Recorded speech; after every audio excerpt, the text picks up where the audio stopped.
वो कौन सी रोशनी है जिसमें अंधेरा भी बना रहे? अंधेरा बना हुआ है और हम बोलते मैं रोशन में हूं, कैसे होगा? एक ने बोला ना, रोशनी भी है और अंधेरा भी है। तो दादा भगवान ने हम लोगों की तरफ देखकर बोला, क्या बोल रहा है, देखो खाली, ये जो बोल रहा है वो समझ रहा है? ध्यान गया दादा भगवान का, बात तो सच्ची है, रोशनी भी अंधेरा भी है। शब्द तो आ गया कहने में, पर है सच्चा? ज्ञान भी और अज्ञान भी है। हम माफी देते जाते अपने अज्ञान को, जितनी भी अज्ञान की हरकतें करते हैं अपने आप को माफ करते जाते। कोई समय आता है जब हमारे अंदर का जानकार जो बैठा है वो माफ नहीं होने देता है, वो निगलना ही नहीं चाहता है अज्ञान को। और तब जब अज्ञान को नहीं निगलते हो, स्वभाव को नहीं, अपनी नहीं आदतों को निगलना, एक एक आदत अपने लिए बुच्छा बन जाए, दुख बन जाए, परेशानी का कारण बने, तब जागरण सच्चा हो जाता है। वो लोग जागरण करते ना, माता का जागरण, पिता का जागरण। आज तक पिता का जागरण किसी ने नहीं किया, माता का जागरण। पता नहीं क्यों इतना प्यार है माता से, अच्छी बात है। तो एक जागरण ज्ञान का, ये पिता का जागरण है, आत्मा का। माता के जागरण खूब कर लिए, बड़े बड़े जागरण हो गए। अब ज्ञान का ये पूरा जागरण, अवेयरनेस, और उस अवेयरनेस में तुमको हर एक को जो ज्ञान से प्रोग्रेस कर रहे हैं उनको अपनी आदतों का, अभी भी सुन रहे ना झूठे कानों से, जो सुन रहे होंगे सच्चाई से, ऐसा नहीं कि आप विश्वास करें, भरोसा है आप लोगों में। और आते आते बैठते बैठते वो जागरण हुआ है, खुला है, फूल खिल गया है।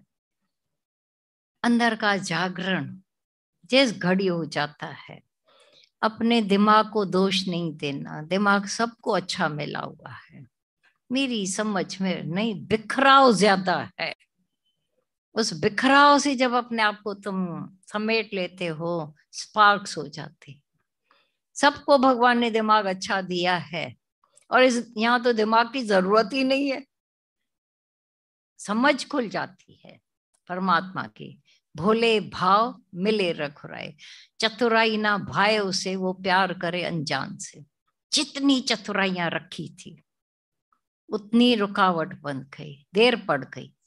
और चतुराई नहीं है, चतुराई से चतुर्भुज नहीं मिलता है। ये सब बातें शुरू में चलती रहती हैं और होती रहती हैं। हमारी चतुराई हमारे लिए ऐसा बंधन का कारण क्यों बने?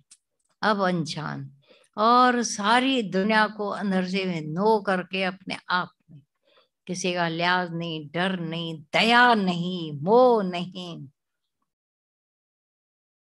दादा भी दया कर सकते थे, बहुत मेरे को पूछ रहे हैं, अरे ऐसा मुंह फेर कर बैठ जाते थे। दादा आप में बड़ी ममता पड़ गई है। बोला एक गाली दूंगा तुम्हारी ममता फुर्र हो गई। काय की ममता, काय का प्यार? तुम सब अपने से प्यार करते हो, अपनी वजह से मुझे प्यार करते हो। मुझे भी कोई प्यार, क्योंकि दूसरा है ही नहीं तो क्यों करोगे? बड़े सीक्रेट्स होते हैं ब्रह्मज्ञानियों के वचनों में, शब्दों में, बहुत सीक्रेट्स।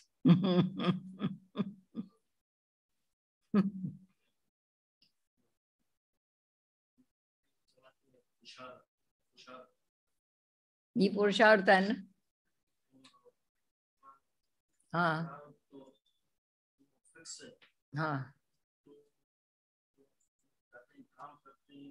वो भी प्रारब्ध है। हाँ अच्छा, जाते भी हो पर प्रारब्ध जितनी है वही मिलेगा। दो, जो गीता भगवान हमेशा बताया करते थे कि जलेबी वाला उदयपुर में 2 घंटे जाता था और उसको सारे दिन की फिर बंद। आप कितने यहाँ भी देखोगे, होते हैं लोग बोलते हैं बस अभी नहीं, कोई भी आ गया ठीक है। हमारा गुड्डू हल्द्वानी वाला डॉक्टर हमेशा आपको बताया है, जी।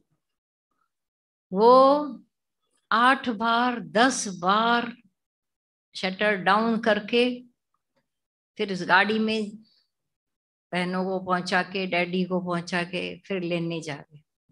अरे गुड्डू, तब तक पास वाले तो कमा लेंगे, तो मेरे ग्राहक कहीं जाते ही नहीं है, वो बाहर इंतजार करते हैं खड़े होकर, और फोन नंबर लिख दिए गए हैं, वो फोन करते हैं, मैं गाड़ी निकाल कर पहुंच जाता हूँ वहां। और तेरी रोजी तुझको ढूंढे, तू दिल विच कर आराम। हाँ, लेकिन मूर्ख होकर, सुस्त होकर भी निराकार के उस नियम से को भी नहीं ऐसा नकारना। वो आप अपनी तरफ से ये मेहनत करते हो, बाकी प्रालबोध आपकी बंधी पड़ी है। वो फिक्स है भगवान जी, जितना फिक्स, भी करो 1 पैसा कम भी नहीं मिलेगा, ज्यादा भी नहीं मिलेगा, ज्यादा भी नहीं मिलेगा। पर पुरुषार्थ हमको भगवान की तरफ करनी है। पुरुषार्थ भगवान की तरफ, मेहनत थोड़ी बहुत माया के लिए आप करोगे। बोला घर बैठे तो कोई मिलने वाला नहीं, तो आप जाते हो। और ये जो आपके अंदर एक जोश जगाता है, वो भी प्रारब्ध जगाती है, अपना कुछ है ही नहीं अंदर।